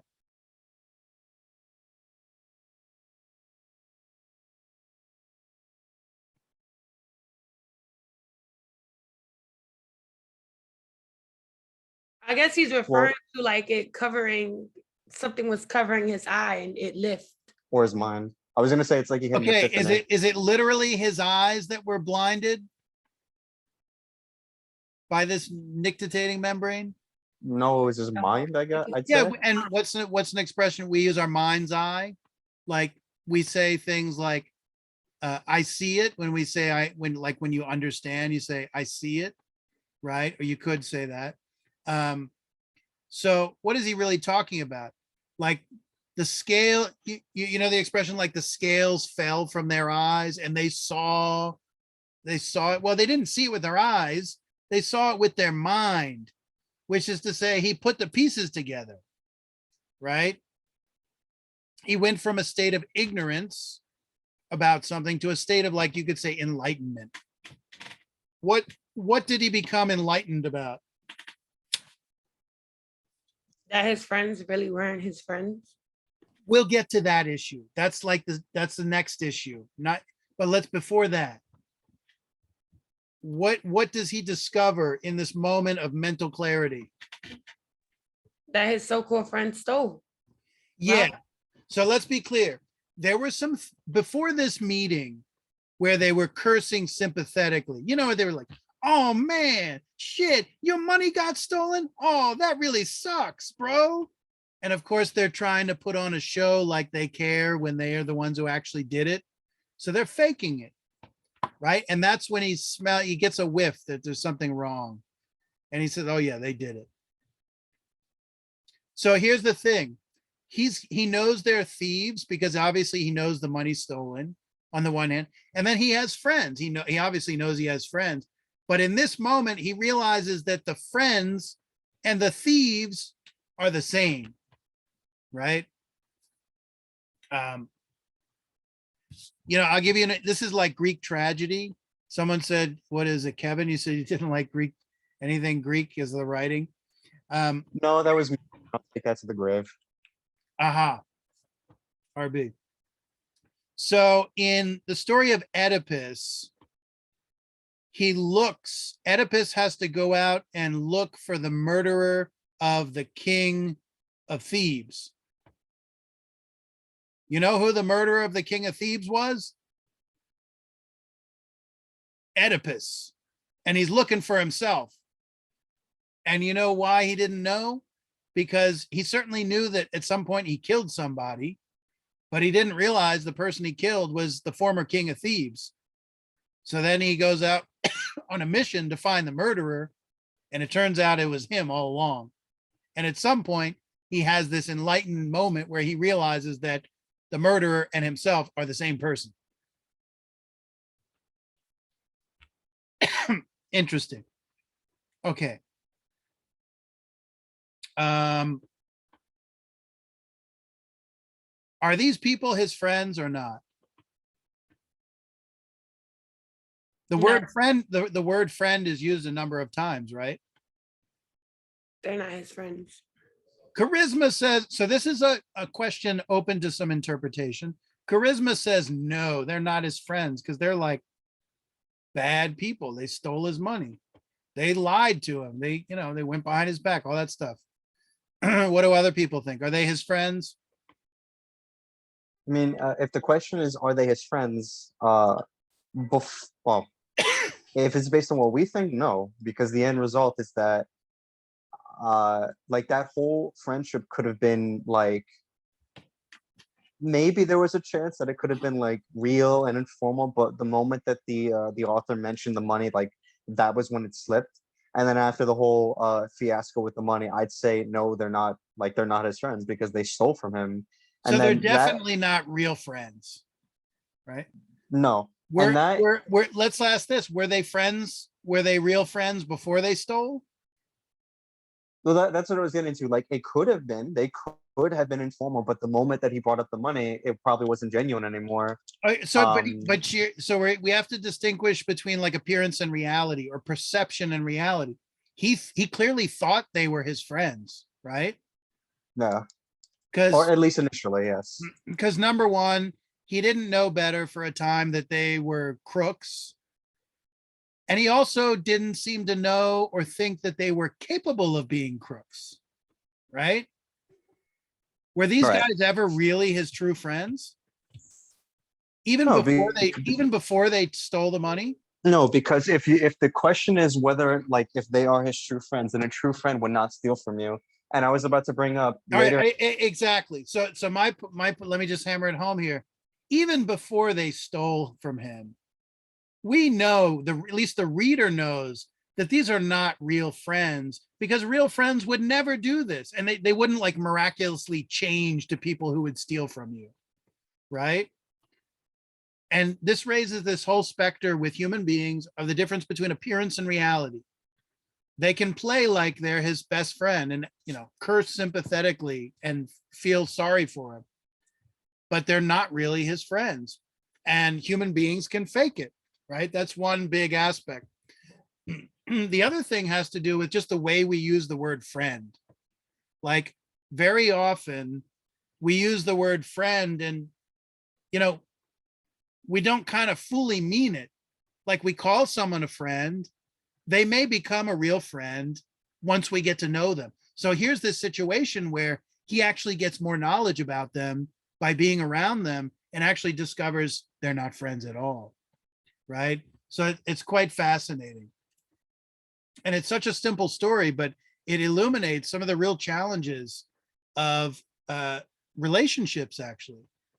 Now, the big question is, why did the narrator ever think that these guys, these dolts, these dopes were his friends? Why would he even think that? Is he just dumb? He doesn't seem that dumb. He's maybe a little naive, especially living in this neighborhood. It's like, if you're naive in this neighborhood, it sounds like you get taken advantage of.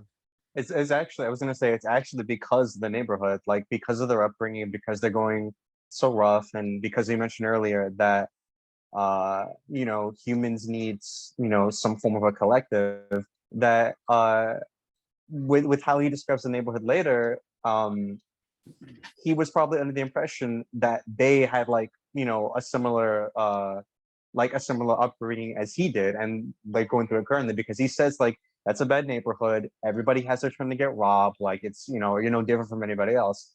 But then he sees later that when he breaks into his friends, in quotes, their house, that they have everything. They have TVs in every room, they have, like, they could have everything they wanted, but they still wanted more. So Oh, that gets into a whole, you realize that they did not steal this money out of need. yeah, They stole it because they that's wanted to steal it, just the pleasure of taking it. Yeah, right. that's an interesting point. Right. So he just probably thought that everybody was the same until they weren't. Okay, that's definitely a good analysis. Any other thoughts? Like, why did he think these people? Let me ask this: did he want to be friends with them? Did he want to consider them friends before he found out all this?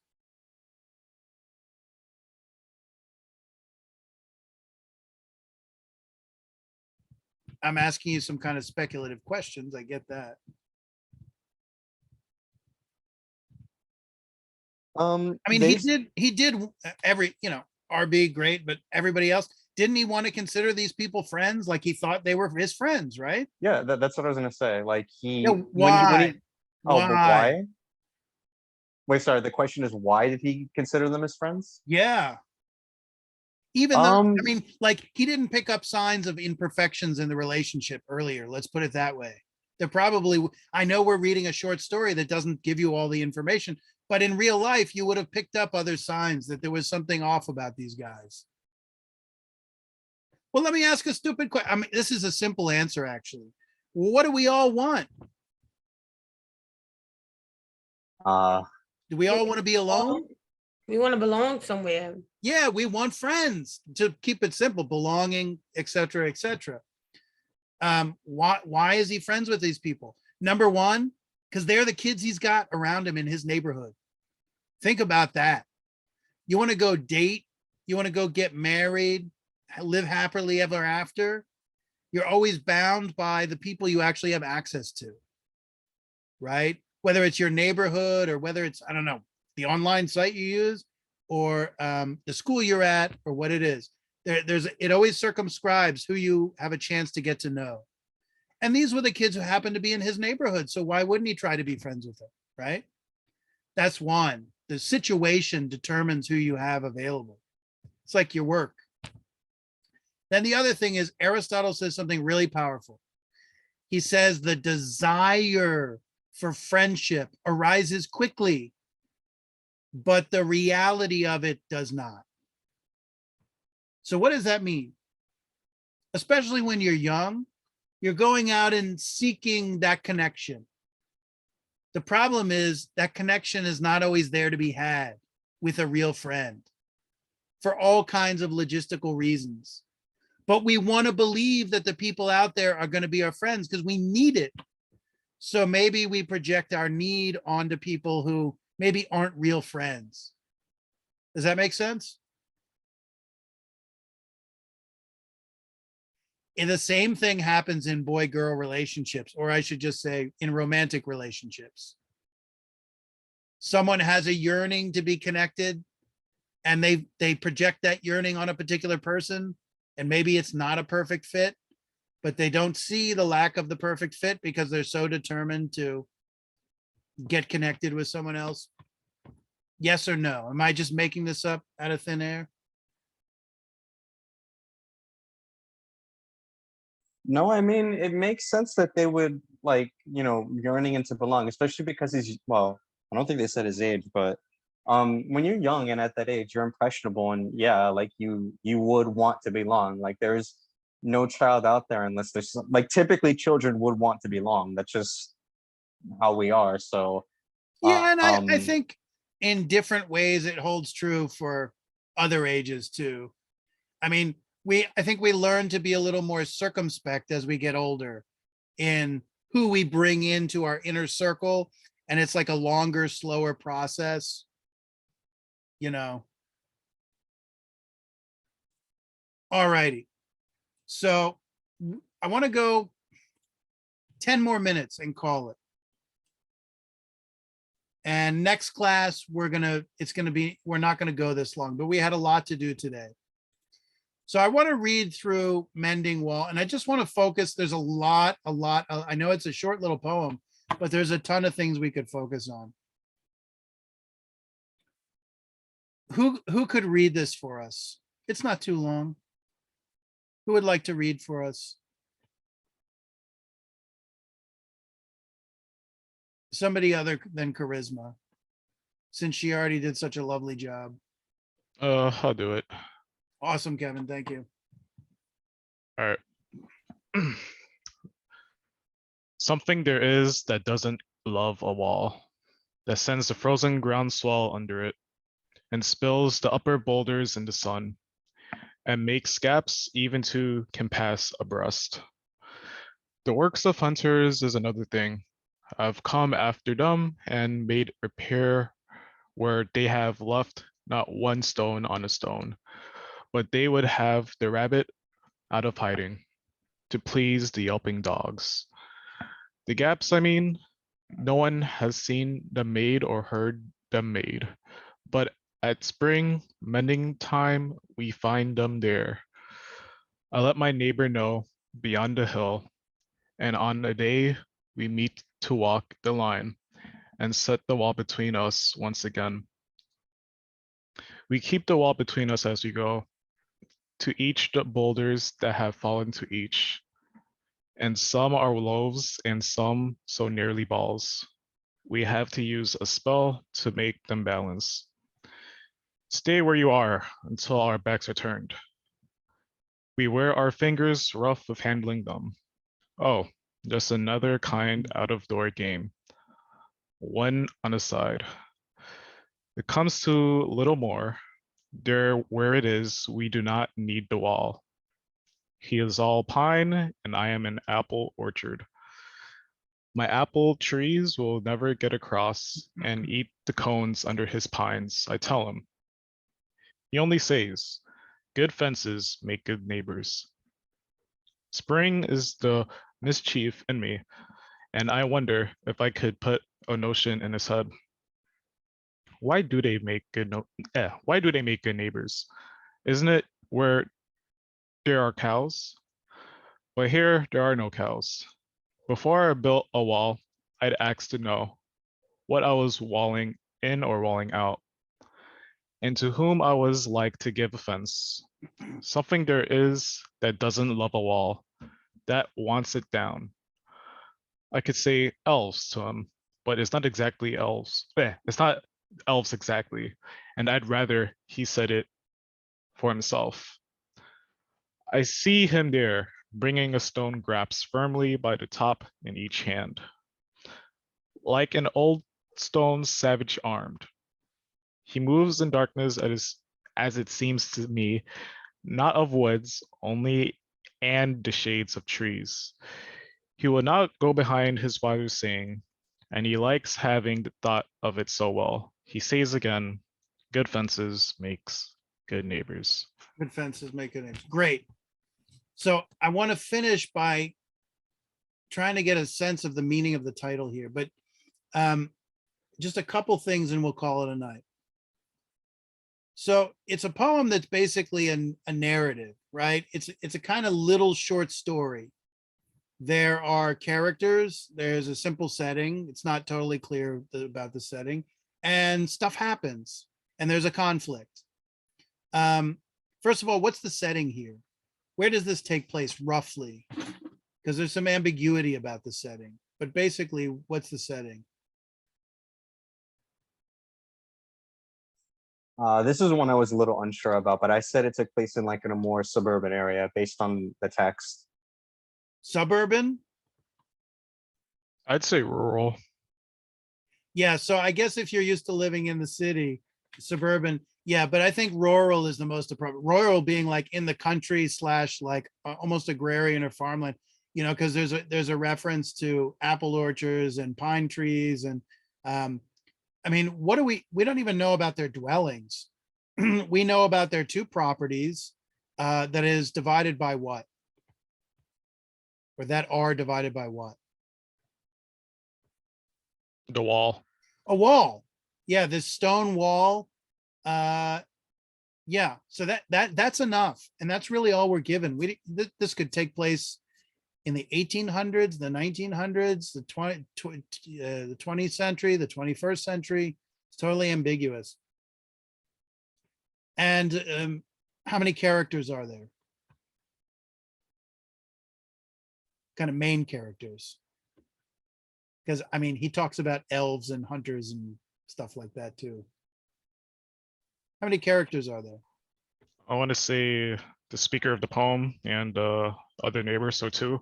Yeah, so let me just use it. The narrator who's telling the story, because he's one neighbor, and then there's the other neighbor who he mentions, right? Good. So those are the two characters, two main characters. And what's the action of the story? What actually happens? What do they do? It's not complicated and they don't do too much.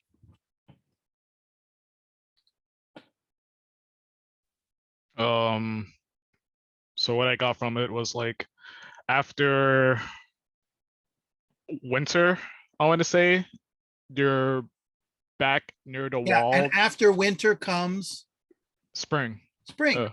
Yeah, so there's like a reference to the cycles of nature that actually influence the wall and also influence their relationship. Their relationship is rekindled during the spring when it's nice outside, which makes sense. What do they do in spring? Since the wall is like, I want to say, you're trying to mend the wall or like Okay, good. repair it. Remember, Repair it. so Yeah. let's be clear. You just said, yeah, what do? Let's keep it simple. They mend the wall during the spring. Because during the winter, what's happened to the wall? Gets like worn out. Yeah, turned it down, gets but, like, deteriorated. What causes the deterioration? That's a little trickier. I want to say, I mean, they were talking about like Yeah, a bunch of stuff. the dogs hunting? Yeah, so he talks about hunters and dogs knocking the boulders out of the way. What's the first thing here? What's the cause of the wall's deterioration? Something there is that doesn't love a wall. Now, love is a funny word here. The something is not clear, right? Because that's a pronoun and they don't give you the antecedent noun to tell you what the something is. The something doesn't love the wall, and that in the second line is also the something. So it's another pronoun. The thing, the something is the thing that sends the frozen groundswell under it, which is the wall. Well, what sends a frozen groundswell under the wall and makes the wall crumble? Let's just say crumble. I don't know, like humidity? Or Yeah, snow? and well, actually, I mean, it's like frost and moisture. You're right. Like that's how you get like potholes in the road. Like the moisture gets in there and then it freezes, it expands and it makes a pothole. What causes those forces in general? Like nature itself, no? Yes. What is the thing that doesn't love the wall? Nature. The wall is a man-made structure. What does nature do to all man-made structures over time? Cycles of nature. It will grow either into or on it and destroy the foundation. Yeah, it will destroy it. It will make it disintegrate. So that's why every building, every man-made thing needs constant upkeep. So what are they doing? They're coming out every spring, this period of like rejuvenation to fix the wall or to mend the wall. It's probably a better word, right? Which is different from the title, mending wall. Okay, so what's the action? They come out to fix the wall. Do they do anything else besides just fix the wall? They do one other little thing. Are they silent as they're fixing the wall? Yeah, they interact with each other, or they communicate with each other. Yeah, they talk.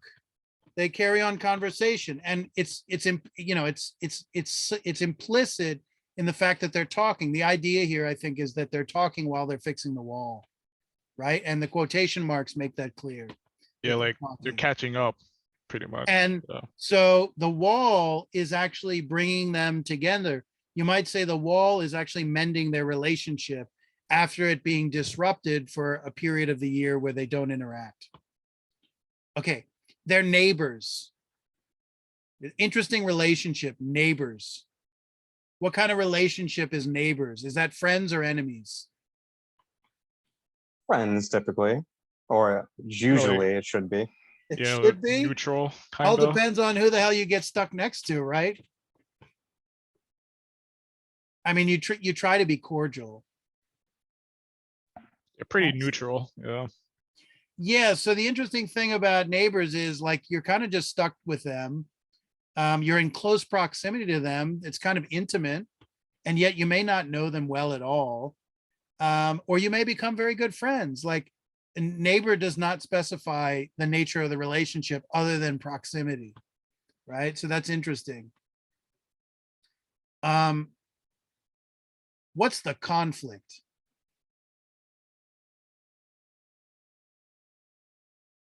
What's the conflict here? I would say, well, no, not the fence, but like with how they describe it is that they both have like different worldviews, and it's the narrator in particular who's Worldviews like, about what? You want to be more uh, specific? the narrator is like, well, why does a fence make a good neighbor? Like he doesn't understand his neighbor's worldview or his Okay, perspective. and he expects an explanation for the worldview. So the second at line 35, we get the same line again. Something there is that doesn't love a wall. But this time I'm going to argue it's not nature, because the context of using of this expression is different. He says, you know, spring is the mischief in me. I don't know, he gets feisty. And he wants to know, why does the wall make a good neighbor? He asks, you know, what's the purpose of the wall? If I'm going to build a wall, I want to know what I'm walling in and walling at. I mean, basically, he's asking for a justification of why the wall is there. And why is that? Because he's got some kind of natural aversion to the wall. He's not he's not like totally anti-Trump's wall. So like you can like make this is like Trump's border wall, right? He's not like tear down the wall. But rather he wants a justification for the wall. Maybe if he didn't get the justification, he'd want to tear it down. But he's open-minded. Whereas the other guy is kind of closed-minded. What's the other guy's view on the wall?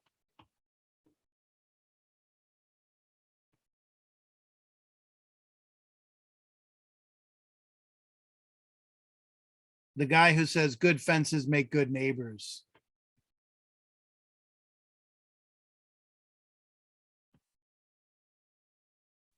I want to say, like, as you said, like, kind of close-minded, more private, and more like traditional in a way. Yeah, he follows his father's saying. He doesn't go behind it. He doesn't seem to really even know what he's saying when he says good fences make good neighbors.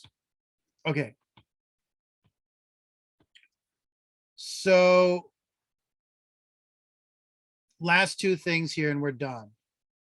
What does he mean by good fences make good neighbors? And what the heck is a mending wall? Now look at the title. The title is not mending the wall. That would describe what the two characters do. They mend the wall. The title is mending wall, a verb that modifies a noun that actually is functioning as an adjective. It's not a blue wall. It's not a tall wall. It's not a stone wall. It's a mending wall. It's a certain type of wall that mends. And your first reaction is, well, what the heck is a mending wall? Because a wall divides and separates. Whereas what does the word mend mean? To like heal. Yeah, to heal or to fix. So in a sense, they're kind of like, but if you're even more specific about the meaning, when do you use the word mend? You don't mend just anything. You could mend a relationship for sure. And that's kind of what they're doing here. You could fix it. You could make it heal. So it has a connotation of repairing, just like they're repairing the wall, obviously. But more specifically, when you use the word mend, nobody uses the word mend that much to begin with, especially in the 21st century. But what does it refer to? What kinds of things do you mend?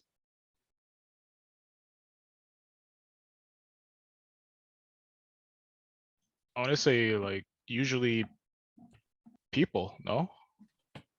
Yeah, a doctor could mend, say you say someone's on the mend. So I'm going to be more specific here in the interest of time.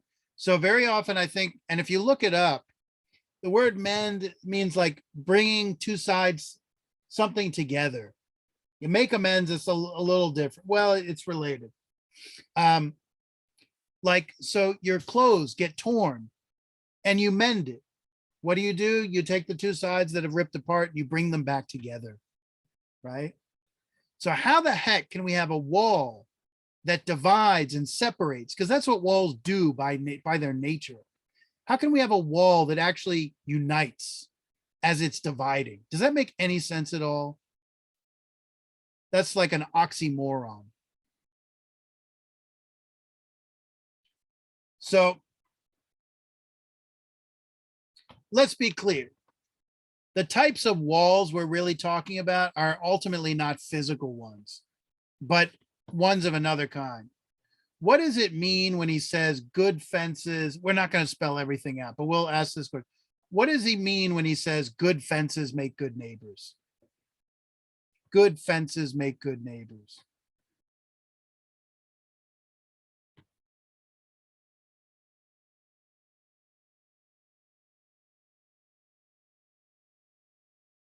What does the fence do that makes the neighbors good?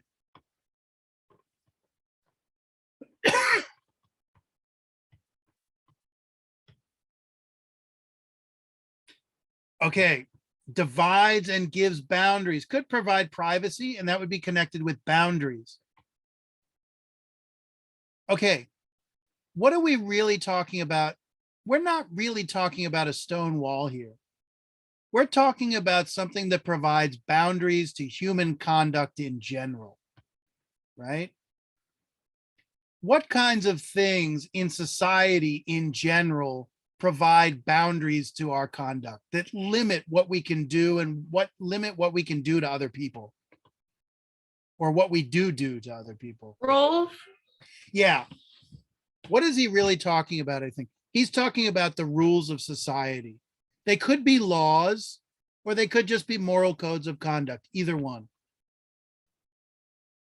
Simple question. The two sides here, one guy is like for the wall and the other guy is kind of not for the wall, but he's not totally against it. Imagine this guy was totally against the wall. Imagine, because we don't like the idea of boundaries. We don't like the idea that there have to be boundaries in society that separate us from one another, right? The boundaries protect us from one another and they force us to be good because they prevent us from doing bad. They force us to be good by preventing us from doing wrong to another person, right? And the law is the best example of that. You do something wrong, you're going to get punished. Since you know you're going to get punished, you don't do the wrong thing. And it's the fence that makes you a good neighbor, because notice it's funny to be made good. Like we want to think of people as naturally good, but here it turns out to be the case that by having the rules of society, having laws, you're made good, because maybe otherwise you'd be naughty if you could get away with it. What if we lived in a society with no boundaries? What would that look like? Very quickly. No laws, no rules. Yeah, chaos. Okay. So if you say chaos, you're making a claim about what human beings are really like what human nature is like. That we're actually not good. We're not good, but we're made good by good rules and good boundaries, right? So not everybody would agree with that. There's definitely like moral and political thinkers throughout history who would say human being is by nature good, and therefore all these boundaries are just confining and we don't really need them in the way we do. It's kind of utopian thinking. And then there's another line of thought that says, no, human beings have, I don't know, original sin, they're naturally imperfect, and they're not the most diabolical, but they need boundaries for their own good. And even good people only become good when they have the boundaries, right? So good fences make good neighbors.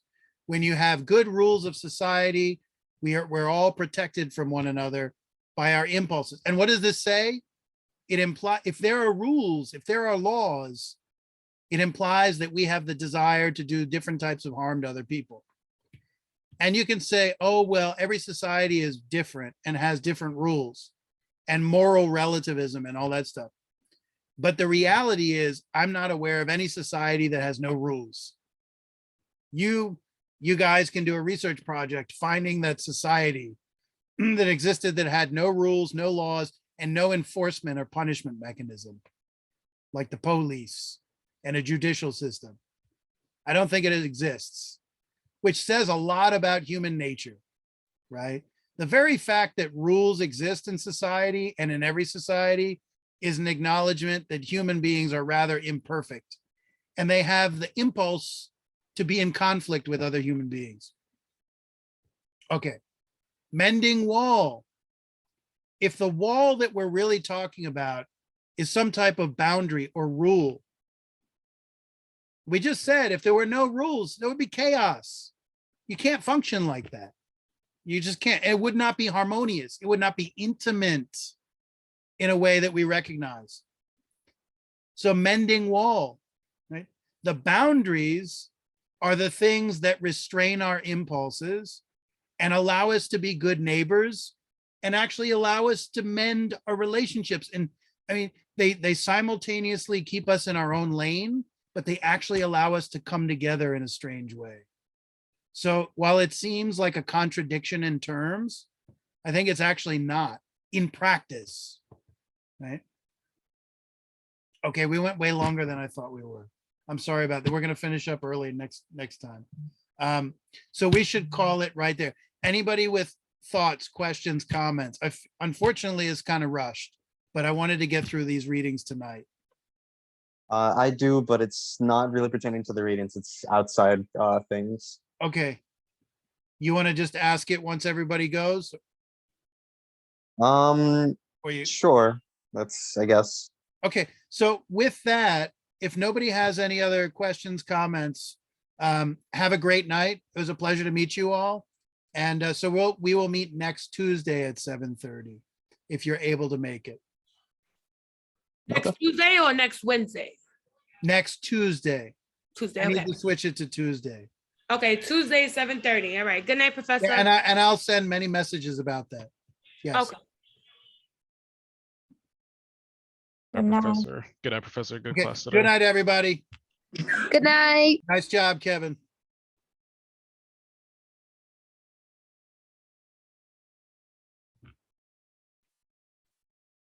Yeah, that's, I understand. So I'm gonna record it and you can at least watch the recording if you'd like. Because there's no perfect time to do it, given that we don't have an official class time. By the way, Professor, can you just end the recording? Oh, sure.